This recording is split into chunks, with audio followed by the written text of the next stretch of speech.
Thanks. Okay, right. So thank you everybody for being here, both online and in person. This seminar is the first in a series of hybrid seminars on African inequalities. These seminars focus on the status and multidimensional dynamics of inequalities on the African continent and aims to contribute to research and policy perspectives on these. Each seminar is informed by chapters that ACEIR researchers and associates published in this book, which is Inequalities in Sub-Saharan Africa, Multidimensional Perspectives and Future Challenges. These include soldier researchers in ACEIR's South Africa node and researchers from the University of Ghana and the University of Nairobi, who are part of the ACEIR Ghana and ACEIR Kenya nodes. The book aims to shape global discussions and discourses on Africa's inequality challenges and was published by the World Bank and AFD in January 2025. Today's seminar by Vimal Ranchhod from SALDRU draws on 2 chapters in the book, which is based on research collaborations with the AFD since ACEIR was established in 2018. Vimal's presentation deals with key research findings related to human capital and the labor market in Africa, and then reflects on what the important next steps might be, both from a research perspective and a policy perspective. The first chapter that frames the seminar was authored by ACEIR's Monica Lambon-Kwaefio, Vimal Ranchhod, Nkechi Owu from the University of Ghana, Moses Moriti from the University of Nairobi, Linda Zanfini from AFD, Ruben Mutegi and German Nwabu, both from the University of Nairobi. And these authors focus on African inequalities in education and health. The contributors to the second chapter, which Vimal is also going to talk about, is on labor market inequalities, are Vimal Ranchhod, Under David from AFD, Damiano K. Manda from the University of Nairobi, and the AFD Cecilia Poggi, Claire Zanuso, and Rawan Yasser. Okay, let me tell you about Vimal. Vims is a professor in the School of Economics at the University of Cape Town, the Deputy Director of the Southern Africa Labour and Development Research Unit at UCT, and he leads the South African node of ACEIR. He obtained his PhD in economics from the University of Michigan and works on labor markets, education, and poverty and inequality. So we're going to get going just now. The way the seminar is going to run is that we're going to rather take questions at the end. Unless you have really burning questions, you can raise your hand or just put a question in the chat for Iman. But otherwise, we'll take questions at the end, and Vimal expects there'll be quite a lot of time for discussion. So please do raise your hands or put questions in the chat, etc. when we get there. And yeah, otherwise, over to you, Vims. Thanks. Thanks, Josh. Hi, everyone. So yeah, Josh has kind of, I said I have few slides only, and Josh has used up 2 of them. You'll see in a moment. How do I do it? There we go. So yeah, I was going to explain this book and the project and all that, but Josh has done a very good job. And then some key findings, but actually it's not that much in the key findings. I want to think a little bit about what we can get out of these things. So spend a bit more time on the theories and then how we can map from these empirical statements and interfaced with the theories. So yeah, this is the one which Josh preempted me on. Let's not go through it again, yeah? I guess, I mean, the editors, though, are Anda and Marie and myself and Rawan of this book. So we start with this picture of Gini coefficients by country. The data is from the UNU wider data set. And it's an interesting thing. So the whole book is about inequalities in sub-Saharan Africa, right? But Africa is a lot of countries. And even if we take out the northern African countries, we still have several countries here, and there's a lot of heterogeneity. So even if you're thinking of nation state level inequality, there's a big difference between the ones who are north of the equator on average, and especially this whole cluster here in Southern Africa. So if you look at Lesotho, South Africa, Eswatini, Namibia, Zambia, you find that this cluster here in Southern Africa are all high and some of the highest in the world, the highest in the world measures. And so, and this is something that will comes up through the book. In fact, the book has 11 chapters on different aspects, but there's heterogeneity, right? There's just it's going to be really hard to find consistent things to pull out of the book. Yeah, I mean, I guess that's perhaps takeaway bullet point 1. But there is the sub-region, which has very, very high levels of inequality.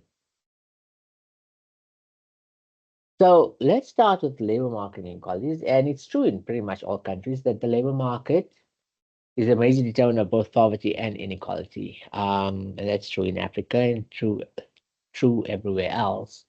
It manifests in two ways. There's the who gets a job and what's the wage distribution amongst them, right? And in places where you've got high levels of unemployment, that who gets a job is a big deal. In places where you've got very low levels of unemployment, you can ignore the first dynamic from a kind of like it won't change your picture very much. But secondly, you also need, and it's common amongst many developing countries, the it's not just who gets a job, but who gets a formal sector job. The a lot of African countries, South Africa notwithstanding, have very large informal sectors. And the informal sector has a different wage distribution and different levels of um, job security. So, so there's labor market segmentation and the formal sector. If you can get a formal sector job, it looks as if that's a good thing. Wages are better and job security is higher, but the formal sectors are very small in most cases. And on the flip side, a lot of the self-employment, informal employment is quite precarious. And so there's this kind of tension there. But that's the one thing which is very clear. I'll show you some graphs in a moment. The informality is really a salient characteristic of African labor markets, except for South Africa. 85% of total employment by the ILO's statistical modeling devices, and it's closely aligned with wage inequality. So there is some movement. I mean, some countries it's been going up, some countries it's going down, some places it's flat. That's the thing again. There's like lots of different paths and stories. But for example, in Kenya, it went up in the last 25 years from 73% of employment to 83%.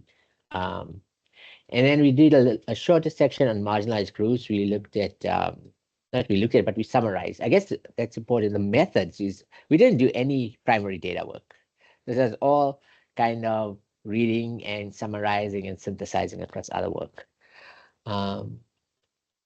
So, but again, it's not surprising, and it's not surprising in South Africa. We know this quite well here, but it's true pretty much everywhere that you get marginalized groups, and they tend to be shaped in particular ways in terms of their labor market outcomes. And marginalized groups would include by gender, by age, for youth in particular, by ethnic or religious groupings. It's the actual variables can change, but it's the similar types of stories.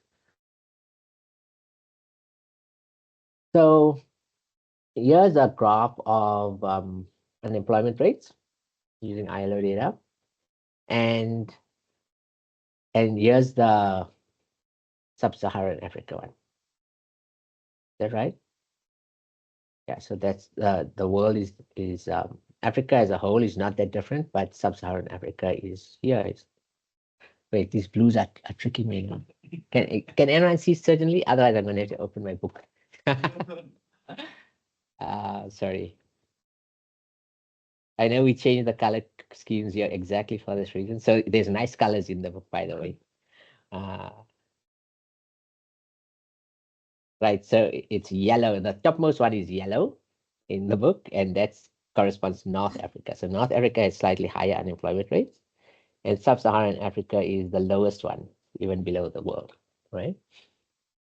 Sure, amazing, hey? Good thing they changed it for the book. But in the next one, where we break it down by a set of countries, not of course all countries, you'll end up with just too many lines and it becomes impossible to look at. But here we've got some really high levels, right? So let's look at the previous graph again for a moment. The African unemployment rate is kind of similar to the world one. It's between 6 and 8%. Sub-Saharan Africa is the lowest one of these four lines, 5-6%, somewhere there, right? In contrast, you've got here South Africa, which, as we in Saudi know very well, is really one of the highest. And that's your green one. And by the end, by 2022, we're the highest, above 30% here. But next to us, both geographically and in this graph, we've got Lesotho, we've got Namibia, we've got Botswana, and Eswatini. So there's this cluster again, right? We've got really high, like world-beating unemployment rates. It is a South African phenomenon, but it's a Southern African phenomenon. It's this whole region is kind of shaped by whatever this is that leads us to have exceedingly high and stably high unemployment rates. The lower ones include Ghana and Kenya and a few others, Zambia.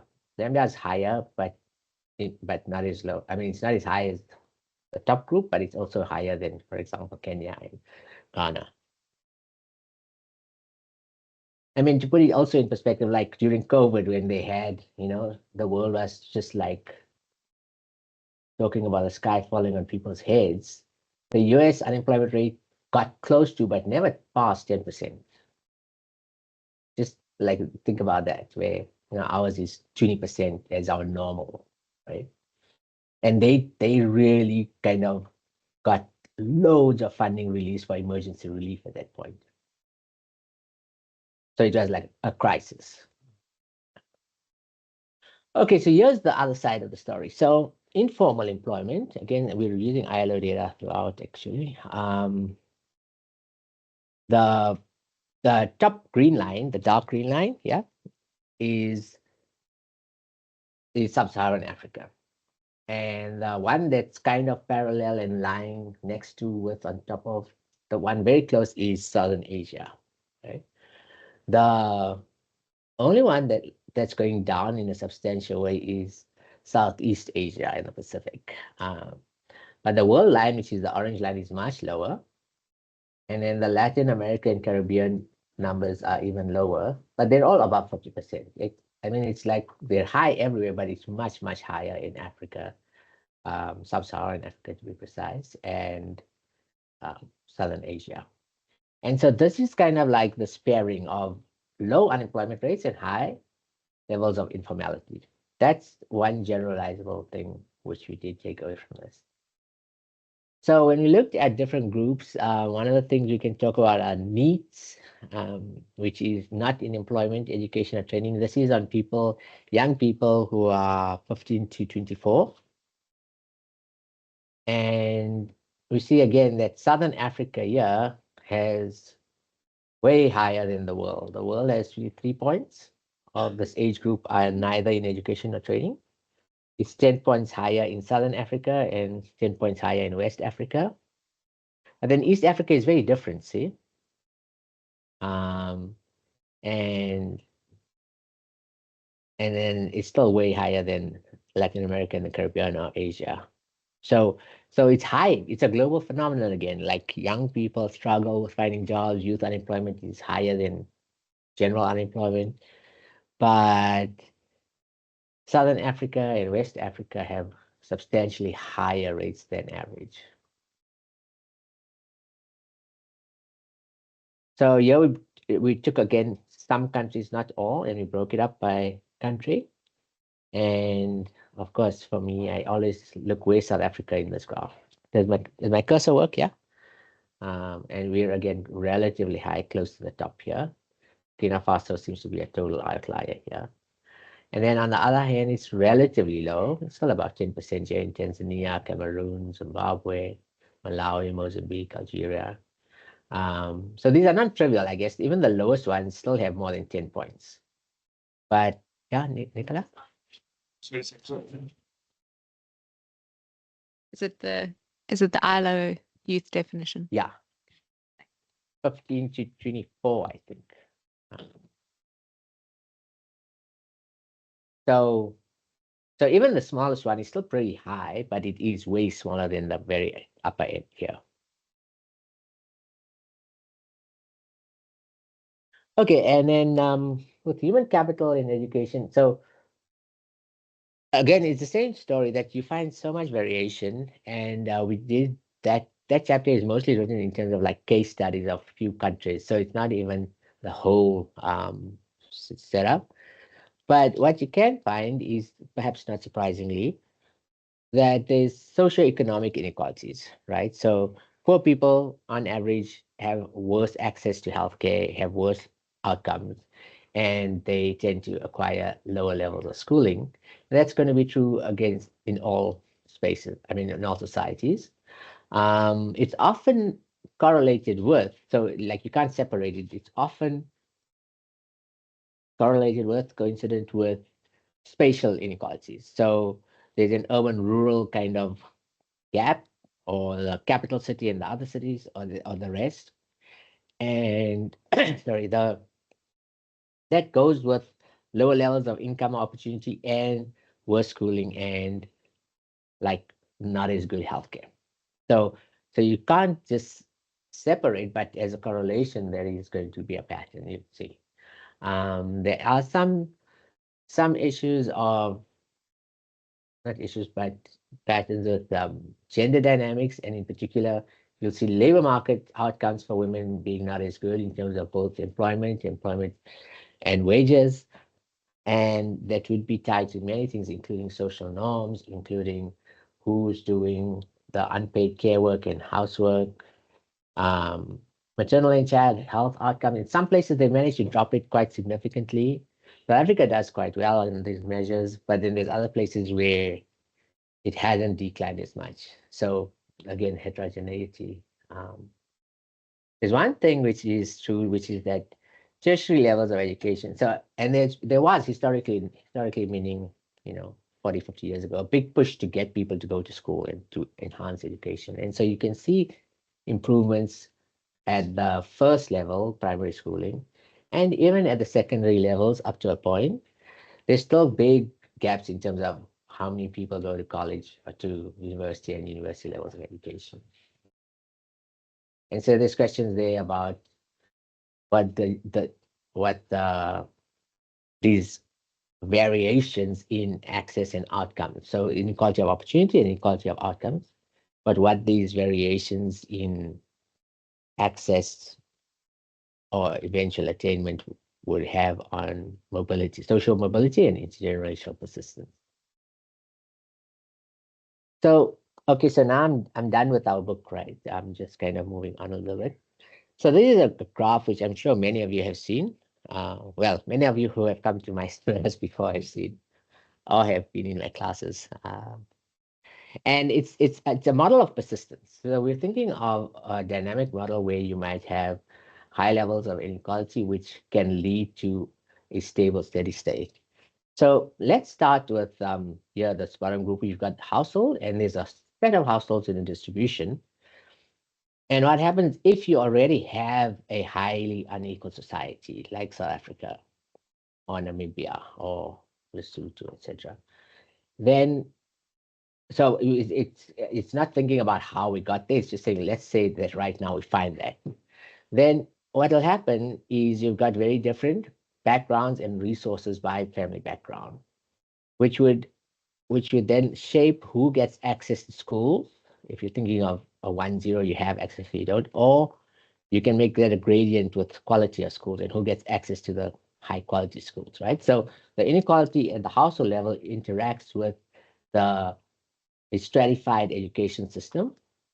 It could be also it doesn't have to be that stratified, it could be just one which has a rationed education system, like there's only so many spaces in the colleges, for example. And so the poor are less likely to acquire skills, while the rich are probabilistically more likely to acquire these skills, right? It doesn't have to be as sharp as this block says, it's just a statistical statement. But then this distribution of skills, because of this rationing effect, interacts with the labor market, where you've got a scarcity of skills, such that the returns to education for high levels of skills are very high. And at that point, if you think in a generational loop, your income inequality increases or remains high. And so and that translates a generation later into a household distribution again. So, I mean, there's other parameters you have to think about, like how big are these arrows so that the whole system is stable. But this would be one way in which inequality in a society feeds through an institution which is about human capacity or human capital development, and then comes back through the institution of the labor market to replicate itself. And of course, it doesn't have to be deterministic. You could have some people from the lower half kind of making the leap and vice versa, but it can still be stable as a distribution. Yeah. Okay, so this now I'm just kind of making conjectures or thinking about things, right? So where does that kind of leave us? I'm not sure anyway, by the way, so we'll have a chat about that in a moment. But I've just been teaching a lot of these things, and so they're kind of all in my head right now. So let's just quickly kind of think through the mechanics of these different models. So Kuznets' point or kind of key thing is that you've got this industrialization, which is the same as development somehow. And initially, the first movers or the first capital owners are very well rewarded for it. And the workers who move first are also well rewarded. And then with time, those premium, there's more people and there's more skills and there's more firms, more people get the capital, and slowly these rents dissipate. And eventually you've got more and more people in the manufacturing sector. And so that's what generates your turning point, right? But in this case, I mean, and I'm thinking of African inequality, there seems to be not that much manufacturing. It's not clear that that actually happened in most cases, and there's a history to that. But the point is, if you look right now, would you even think that the Kuznets model is the right model of thinking about it?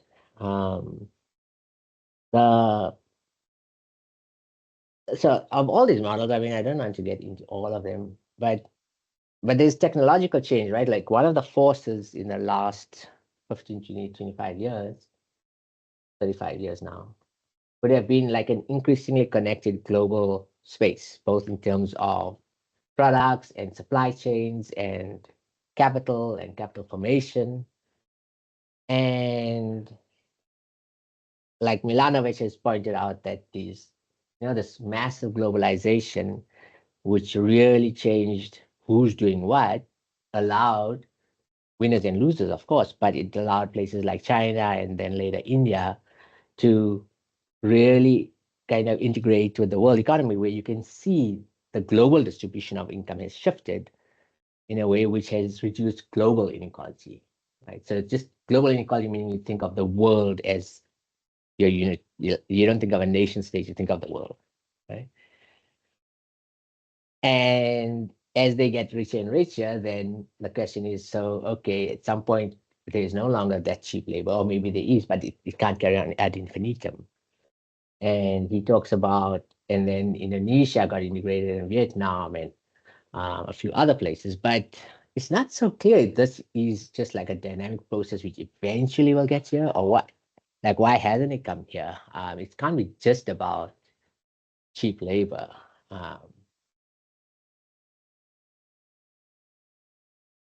Yeah, I guess even the technological evolution. So Tinbergen would be the original place to start thinking of, like, there's the new technology and then the skills required to use the technology. And as the people are skilled, then the skill premium goes down. And then as you get more technology, you get a new skill premium because not that many people have it. And then they upskill, and then it'll just kind of go in a lockstep depending on who's going faster. But like the most recent technologies, to the extent that they not pro-labor at all, like that, like if you think of things which you just need a few highly skilled people who will probably be in San Francisco or somewhere, I don't know. Like, it's not clear that they'll have the labor intensity to really shape employment in a big way. And so that it changes at that point. Yeah, I think I'm done. Oh, no, I do have numbers.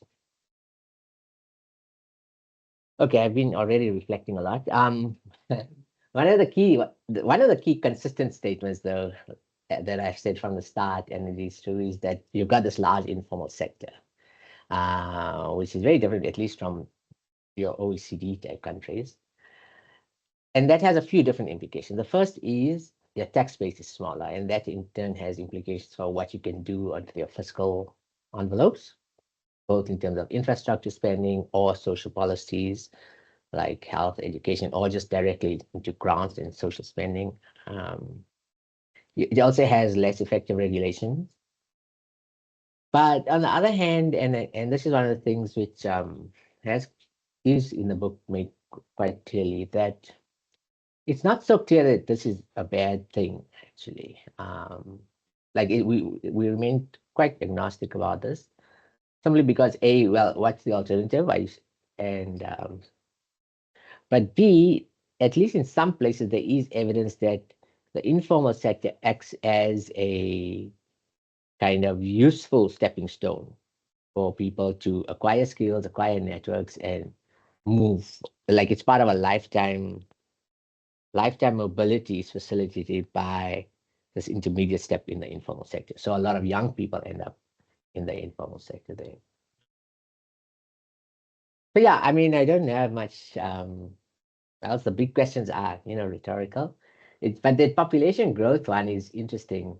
So I just remember when, was it a year or two ago, when David Lemon was talking here about population growth on a global scale and how Africa will be in 50 years' time the place which is accounting for most of the growth in population at that point, especially if you think of young people. And so that will change, because a lot of these models are about migration, and migration either cross-country, but also rural to urban. Yeah, okay, I think that's all. Thanks.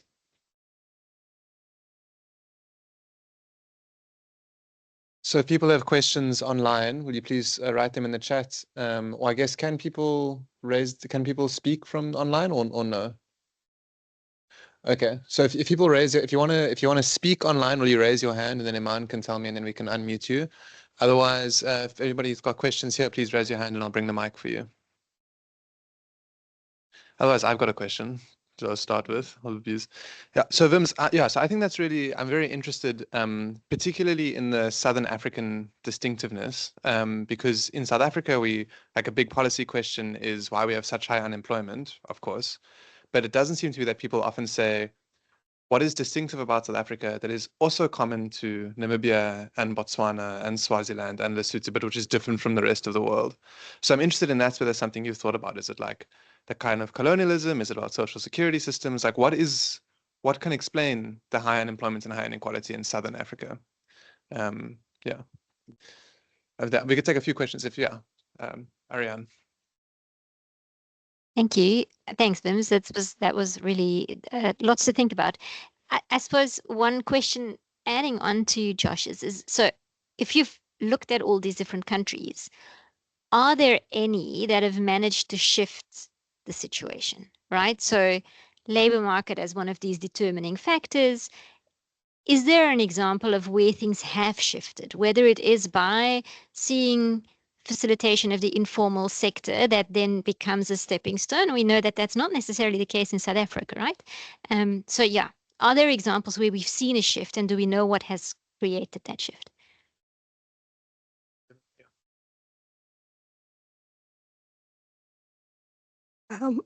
Thanks so much, Vims.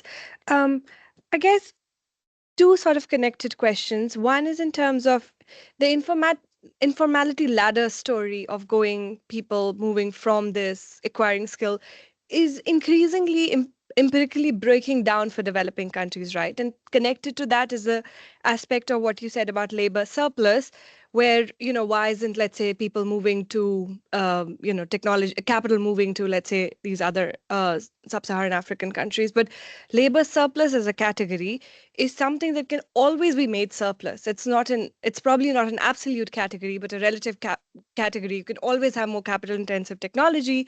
And therefore, even if you quote unquote exhaust the surplus labor, you can always create a surplus. So that's like the first part of the question and what you think about that.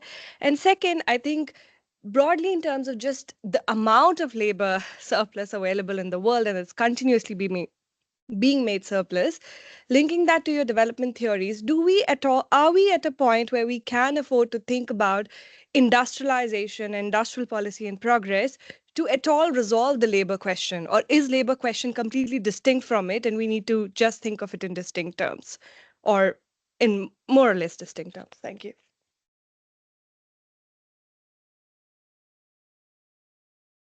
Yeah, definitely. I'm starting to remember. Right, so you're asking about the cluster of Southern African countries. I think it has to be, there has to be some type of, I was going to say fixed effect, but historical structure. And it could be that South Africa was in fact absorbing mine workers from all of Southern Africa, right? So you took the males and the young, healthy, strong males from several countries and come to Joburg, and that almost surely would shape, like if you think of path dependencies. So you've got industries which need certain skills and or physical capitals which need complementary with those, like humans. Then if all your young healthy people are going to Johannesburg and surrounds to be working in mines, of course it's not all. I guess that's also important to remember, that there would always have been some people, not all, right? So, but certainly that could be at least part of it in a historical sense, I think.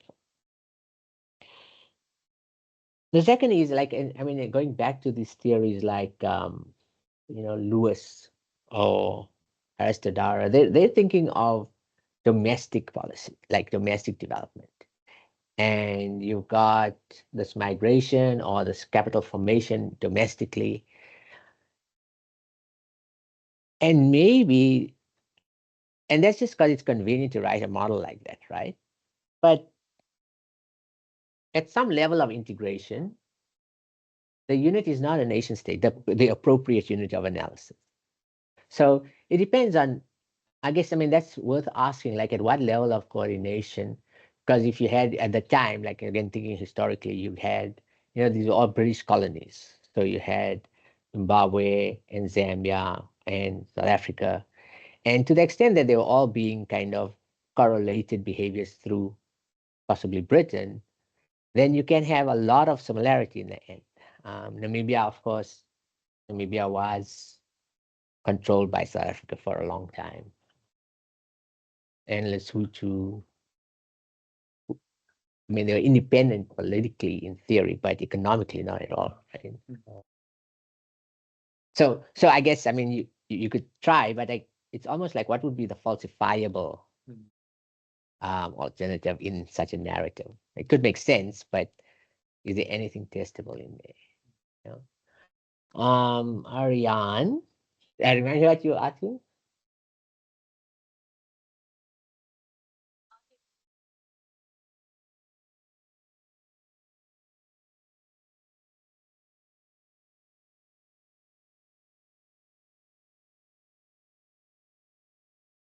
So many have done better. Like Ghana, in some ways, is a success story. But then very recently, they had currency, like they had real, what did you call it? Fiscal monetary type crisis. So it's hard to like say over a long enough time period. But Ghana did look better, and I mean, none of them look as bad as South Africa.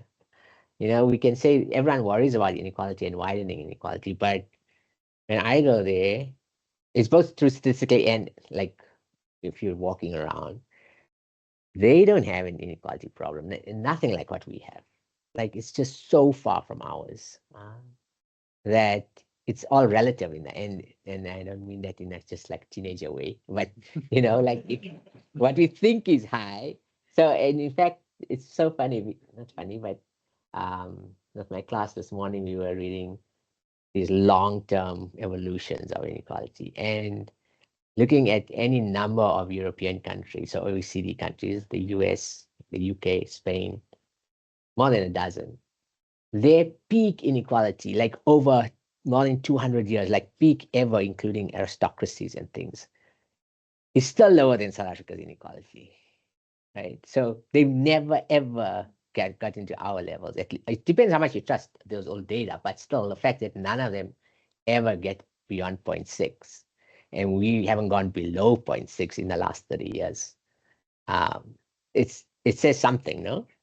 So anyway, I'm not answering your question. There are some that have done well. It's not clear how stable it is, but in any case, their whole story is well compared to ours in some sense. The unemployment rates are very low, and the inequality is 20 points lower than ours, 20 points.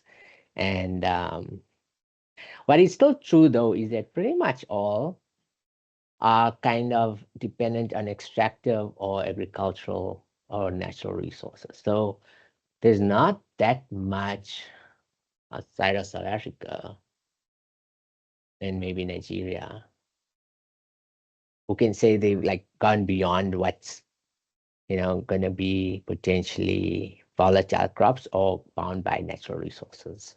And that's a big developmental question, which is what Surbi is asking about industrialization and industrial policy. And I mean, I think yes. Of course, it still depends on how much resources you have at your disposal, right? One of the challenges is if you got an 85% informal sector, then the tax base is very narrow. And when you've got a big informal sector and people have some choice, A, because there's the attraction of not paying taxes, and B, you can always convexify it. You don't have to be completely in the formal sector and completely in the informal sector. That's just a modeling binary, right? You can do some of your things informally or without reporting it, and some of your things formally. So when you've got an ecosystem with a lot of informal sector activity, that does still further limit what you can do from a fiscal perspective and a regulatory perspective, right? Now it depends if you're thinking of developmental approaches, which are like build roads and rail networks and things like that, which are not actually industrial policy, but would facilitate, or you're thinking actively deciding we're going to build this and we're going to be good at semiconductors or something. That's different. I think it's hard if you don't have a head start in some of these things. And yeah, I mean, that is a big challenge in my opinion.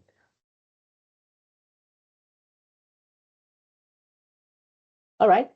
Sorry, I mean, yeah, are there more the questions from online perhaps? And then we can see if there are more questions here, but let's start with the online questions.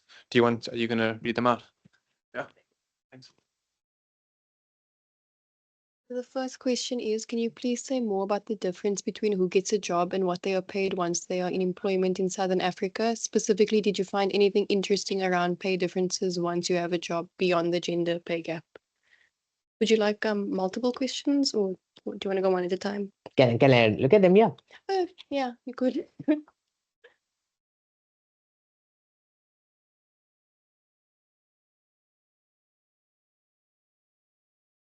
That's kind of unnerving. Okay. So where do we start here? There.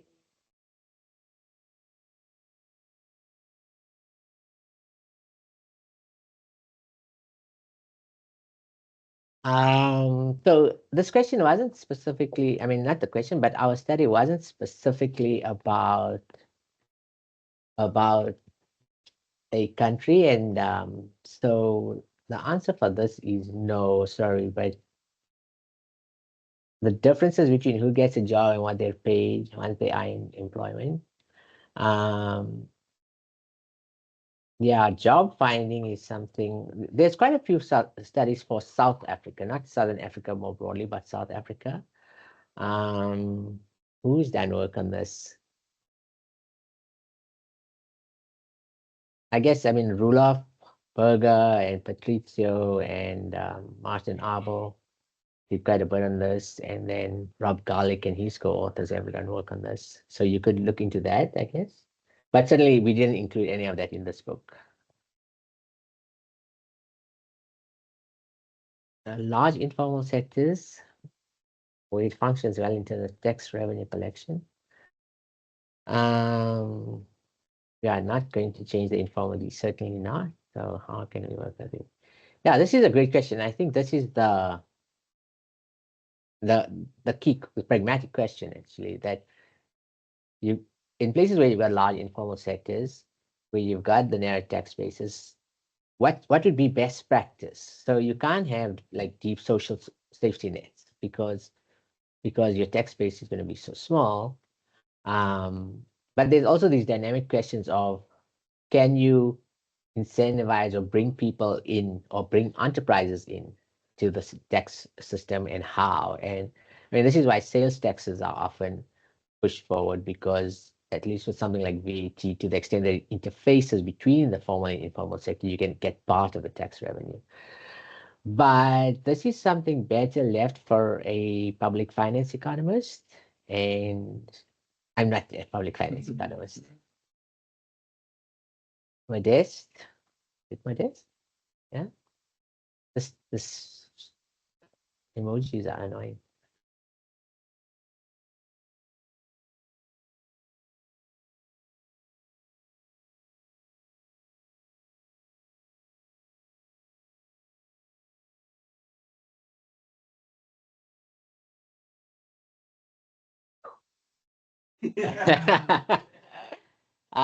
Thanks. So again, this is a big question, and I don't know. Is someone going to speak on gender in our series, shall we? So I'm going to just defer it. You have to come back for seminar 2 and seminar 3, because yeah, on the 17th of September, our gender specialist, who's a professor from the University of Ghana, will be giving a seminar on this. So you should log in again. Thanks. Are there any other questions from the floor? Yeah, please. It's maybe more of a comment than a question, but just thinking about the heterogeneity between the countries, I wonder about the survey providers in each of those countries and if there's a correlation there. I know, but like just looking at Burkina Faso being such a big outlier, I mean, recently they've gone through quite a hectic time, so I can't imagine someone implementing a probability sample there properly. So like just thinking about, it might be interesting to even control for different survey providers who worked for the ILO, and see like how that correlates from like a survey era perspective. Don't know. That's salary survey and data house.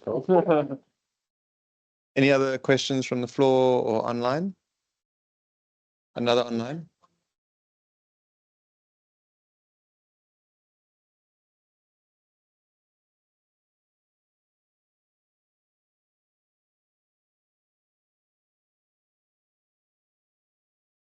Okay, so I don't know if you guys, everyone can read it. Well, I should just read out in case someone forgot their glasses. Did you find anything peculiar regarding race and class dimensions beside gender and spatial in sub-Saharan Africa? And do you think racial capitalism could explain widening unemployment or inequality in sub-Saharan Africa relative to other geographies?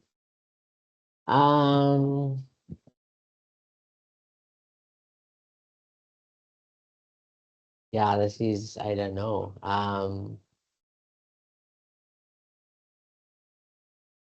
So, I mean, it depends on how you frame the stuff.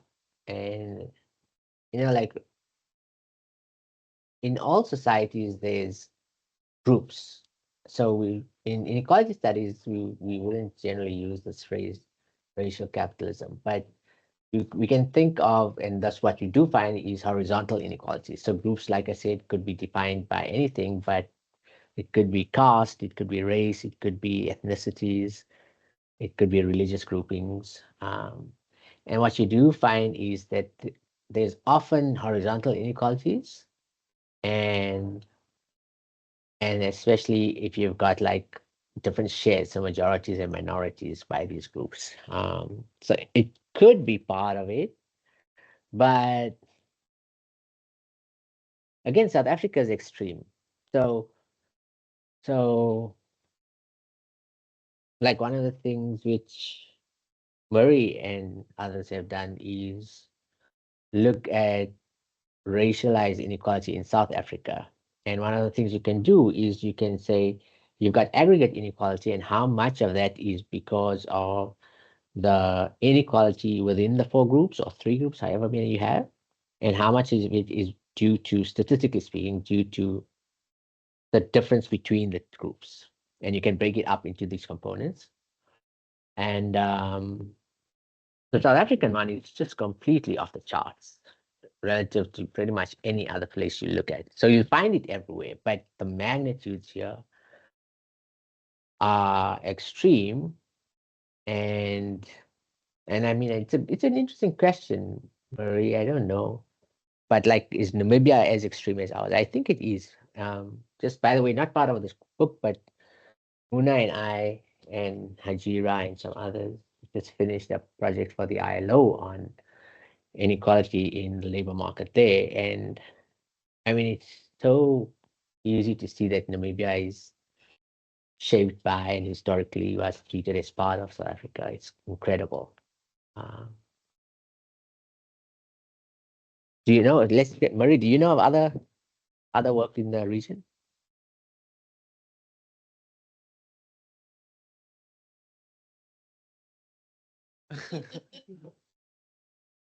Thank you, Vims. I just wondered one question. When you tracked your data on unemployment and those graphs you've got of Southern Africa, did you also track maybe migration? So from very high unemployment areas into less high, and whether that affects it? So we didn't in ours, but in part that is because there's a whole chapter in our book on migration, Which is being presented on the 3rd of September. Yeah. That's the next one.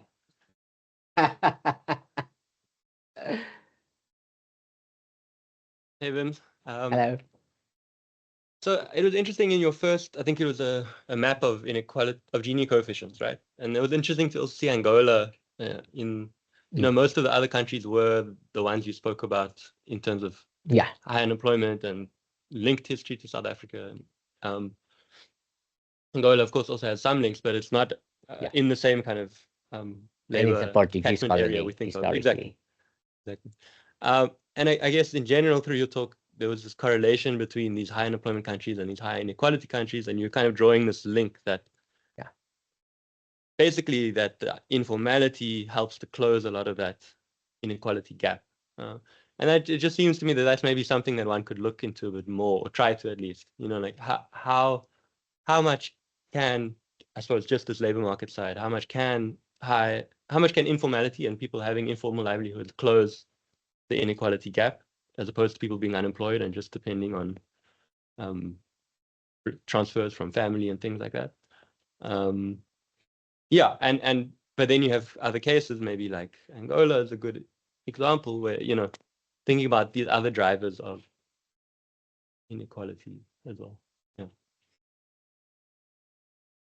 Yeah, I mean, I think my guess would be Angola is the outlier, in the sense that they've got extreme inequality, but it's really the oil, which, you know, if you think of a developmental trajectory again, so South Africa has diamonds and gold, and both of these pull people to the mines, or people get pushed to the mines, either way.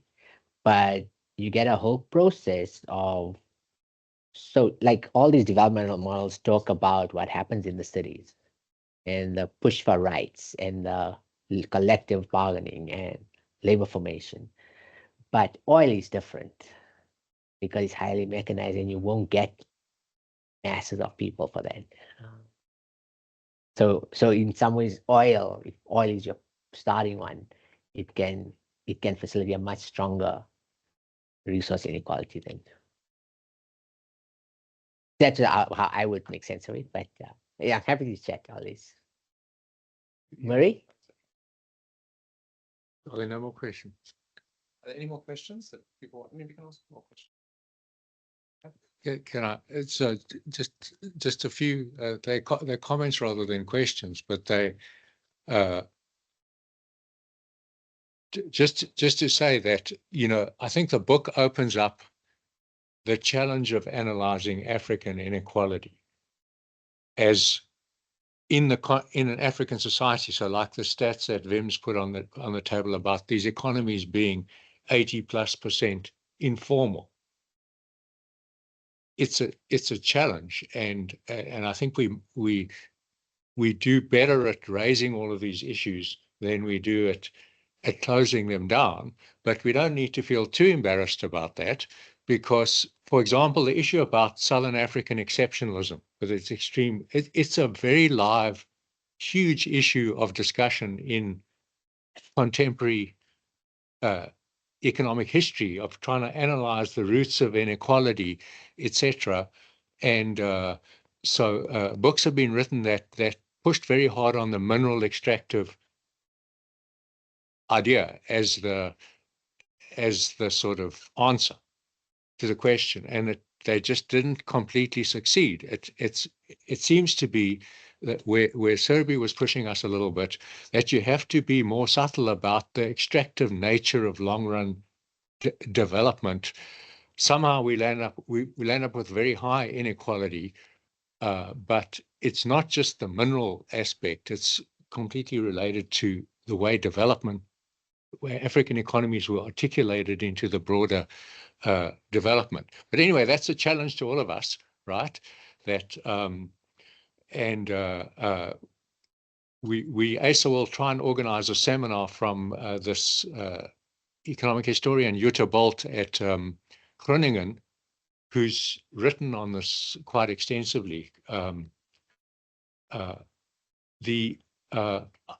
I also wanted to say that I think one of the lessons of the book is to make the case that the inequality matters, and the inequality lens is useful, even if you don't have a Gini coefficient of 0.6. You can't really understand the texture of your society and why African societies, for example, have the lowest translation of growth into poverty reduction, notably lower than anywhere else in the world, like structurally. And if you read the book and you think about the country case studies and you think about how the countries actually work, like in terms of Vims's nice his diagram about the circle, even in a country like Ghana, which has a lowish aggregate inequality and has grown, it's only when you get into how that society works and how the education system works and things that Nicola knows very well about. It's not necessarily race-based like in South Africa, but there's an elite aspect to schooling and quality schooling, and that then persists into the labor market, and these horizontal inequalities, the gender issue, for example, is absolutely fundamental, and it's uncomfortable, and countries don't want to deal with it, as is ethnicity. But the way they work in the societies work to perpetuate the situation and to stifle opportunities for some people, for the majority, really. So I think the book makes a good case that inequality matters. The questions about race and class, it does challenge the fact that we can restrict ourselves only to those. That's the classic way that we've analyzed stratification. And we definitely are challenged to try and make sense of the way, those tools work pretty well in South Africa, but they don't necessarily, they don't give us enough elsewhere. So I think there's the book makes quite a compelling case that you do actually need the inequality lens to understand why societies work the way they do. And so, for example, the only country that I can think of that did have very strong poverty reduction linked to growth was Kenya, actually. And that's the country where the informal sector has actually grown over time through the so-called structural transformation. And it's a very interesting story. And the rural parts of Kenya have also not diminished. Anyway, so so I think these big, Vim's is very useful framing in terms of, okay, we've got Lewis and we've got the structural change people who are also very focused on the race between, education and technology, etc. We're challenged to do more than that, I think, in our context.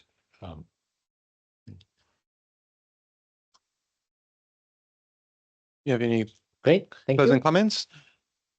No. Okay. Thank you very much, everybody, for attending.